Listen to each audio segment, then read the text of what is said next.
Shivji, the concern expressed is well taken. However, do not label the response of the government of India in this case as rhetoric.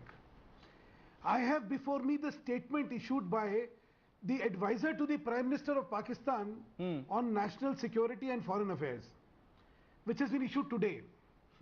Let me read out some of the portions of that. Express his deep concern over the recent escalation of violation of ceasefire at the line of control and working boundary by the Indian security forces. For 7 days now, the Indian security forces have been firing and shelling across line of control and working boundaries. Yesterday was Eid day, but the Indian forces, in complete disregard of the festival, carried out fire and put 4 innocent lives to death, and so on and so forth.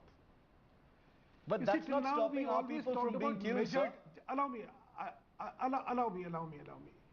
Till now, we've been talking about measured response. This time we are talking about intense response.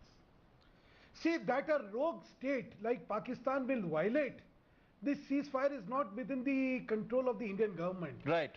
But how to respond to that, how to respond and how to give a reply which may knock in some sense is certainly within the domain of the Indian government. Correct.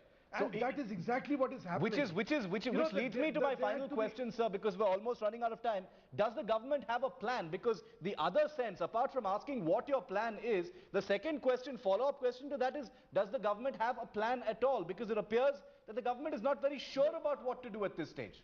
That's definitely the domain of the government. Protecting the lives of Indians is the domain of the government. Just a minute, Shiv. I don't think you're placing things in the perspective.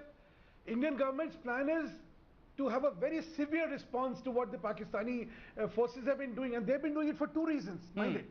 One is the problem of their internal politics, and the other is to facilitate the movement of the extremist elements to cross over the borders. Correct.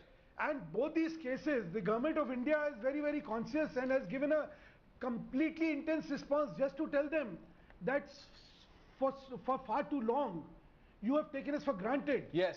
And if this is what you are going to do, we can have a more severe response. And that's the only deterrent. See, you have to understand that this does not lead to a war. But certainly a deterrent response will knock in some sense because the casualty...